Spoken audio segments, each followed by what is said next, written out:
राम सभी को। आज हमारा सत्संग चल रहा है और सत्संग में कुछ प्रश्न आए थे जो महाराज जी से उनका उत्तर पूछेंगे। काफ़ी अच्छी जगह है हमारे गांव के पास। चलिए।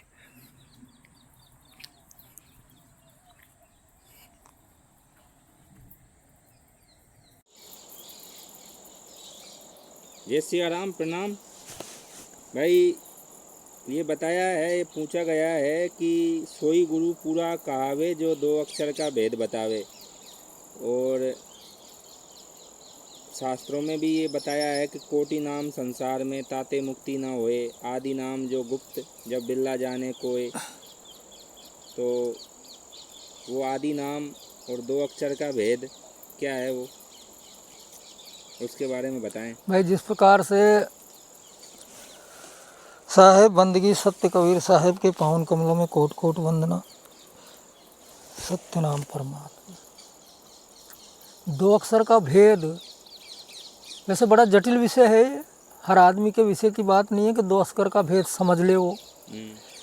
क्योंकि एक तो ये 52 अक्षर है और एक जो है वो नी अक्षर है।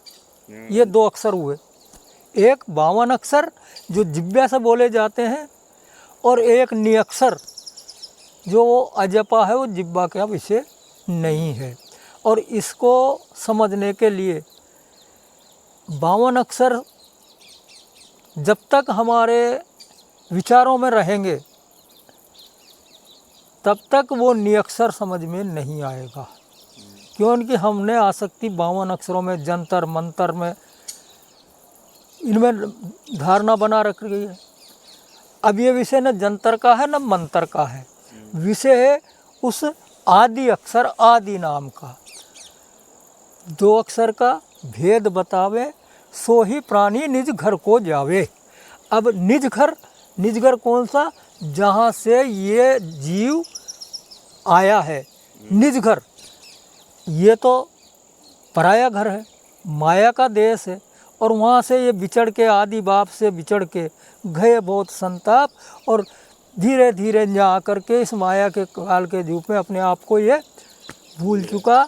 और वो निरक्षर जो ज्ञान था ये भी जाता रहा इसको, और अपना जो स्वरूप का भान था वो भी नष्ट हो गया।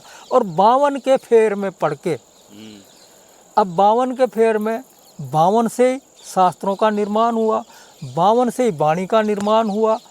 क्योंकि वो सार शब्द, अनादि शब्द, आदि शब्द 52 से परे है। ये अक्षरों की उत्पत्ति नहीं थी तब भी था, और ये मिट जाएंगे तब भी रहेगा। जब तक हम 52 के चक्कर में हैं, 52 की वैसे बहुत बड़ी ताकत है। हम रिद्धि सिद्धि और पेल सब कुछ कर लेते हैं।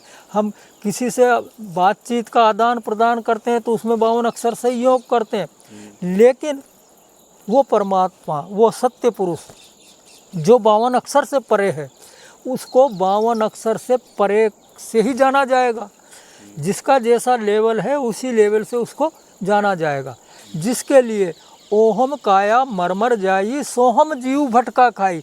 अब ओम है काया और इसके अंदर सोहम है जीव। इस काया के फेर में वो सोहम जो है वो उसे ज्ञान नहीं है, इसलिए वो भटका खा रहा, बार बार जन्मना मरना जन्मना मरना। तो 52 अक्षर का भेद समझे कि 52 अक्षर क्या है। लेकिन ये विचार का विषय है, ये विवेक का विषय है कि सत्य नाम, आदि नाम, अजर नाम, अमर नाम, ये एक उसका सांकेतिक शब्दों के द्वारा ये इशारा करते हैं कि वो सत्य है। अब सत्य नाम जो हम बोल रहे हैं वो सत्य नहीं है, नाम वो सत्य अलग विषय है। सिर्फ ये तो बोलने का है, लेकिन वो सत्य वस्तु जो है वो निज स्वरूप, वो जब तक 5 तत्व 3 गुण का आवरण में हमारी आवृत्ति रहेगी तब तक हम उस सत्य को नहीं जान पाएंगे। दो अक्षर क्या है वो? 2 अक्षर, एक अक्षर माया अक्षर जो 52 अक्षर है, एक जो नी अक्षर जिसे सार शब्द कहते हैं, आदि नाम कहते हैं, अजर नाम कहते हैं, निज स्वरूप कहते हैं। ये 2 अक्षर हुए। यही है 2 अक्षर का भेद। ये 2 अक्षर का भेद है। एक तो नि अक्षर और एक अक्षर। अब नि अक्षर, जिसके बारे में गीता में बोला है क्षर और अक्षर पुरुष। क्षर और अक्षर ये अलग विषय है। क्षर और अक्षर,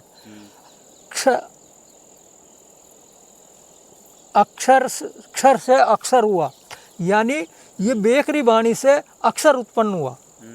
और वो जिसके लिए अपन सत्य नाम की जो चर्चा कर रहे हैं, आदि नाम की चर्चा कर रहे हैं, उससे तो सारे संपूर्ण खंड ब्रह्मांड की रचना हुई है। और ये 52 अक्षर से ये 3 लोक की रचना हुई है। जो 3 गुण, ये 52 अक्षर जो है ये आदि माया ने प्रकट करे हैं।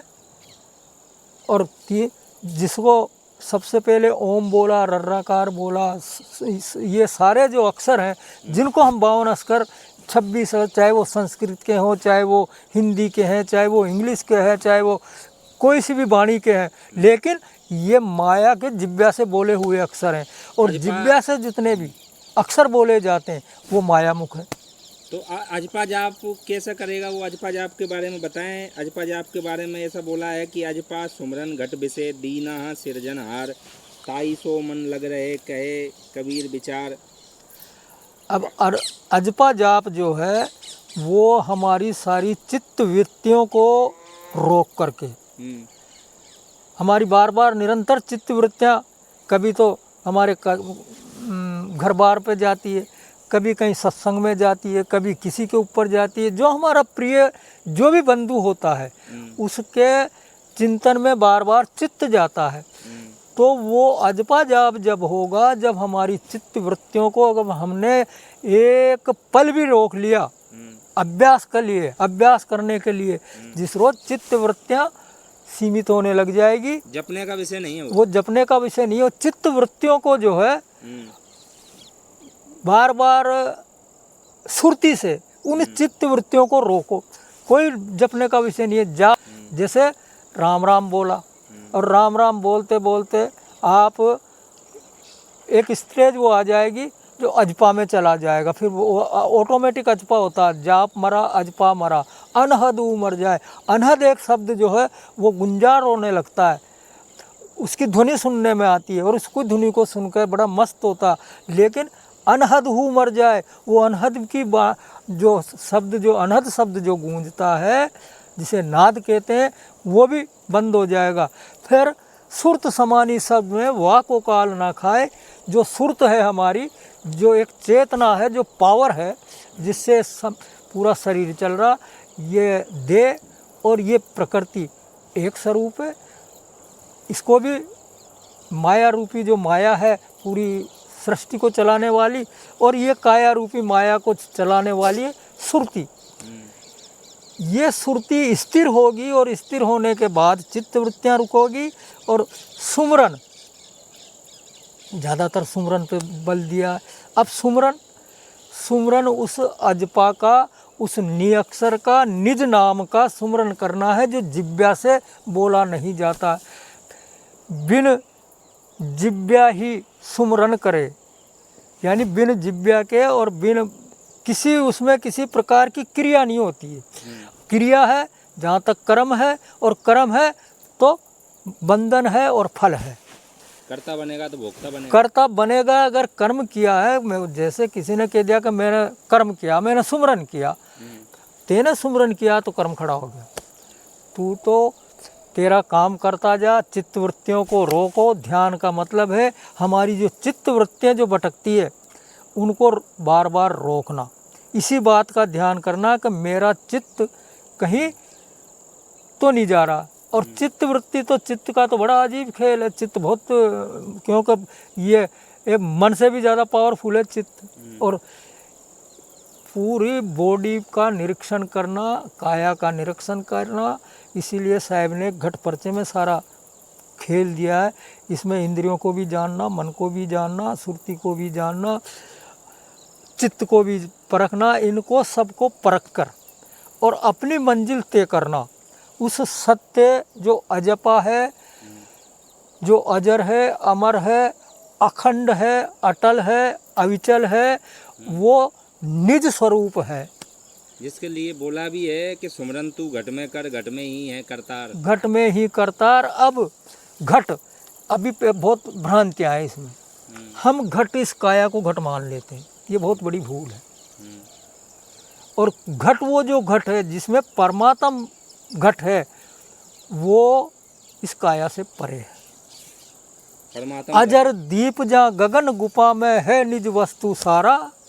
अजर दीप, अब वो अजर दीप इस हमारे साथ है, इस काया से संबंध है उसका। अजर दीप, अजर का मतलब जो जर्जर नहीं होता, जो जड़ता नहीं, खत्म नहीं होता, नष्ट नहीं होता। अजर दीप जहाँ गगन गुफा में है निज वस्तु सारा। वो जो वस्तु है, जो अविनाशी तत्व है, जिसे हम बार बार सार शब्द कहते हैं, वो हंस को उस जगह पे जाकर के उसका भान होगा। अब इस काया में अगर वो उस सार शब्द को जानना चाहे तो बहुत बड़ी भूल है उसकी। और ज़्यादातर लोग सब इसी में लग रहे हैं। उस ये जो वाणी साहब ने बोली है, अजर दीप जहाँ गगन गुफा में है निज वस्तु सारा, उसको भेद सतगुरु परकाते हैं। ये बड़ा गुप्त भेद है, ये चौड़े में खोलने का भेद भी नहीं है। लेकिन साहब की कृपा, जैसी भी उनकी मर्जी थी, निकल गई वाणी, कोई बात नहीं है। साहेब बंदगी सत्यनाम।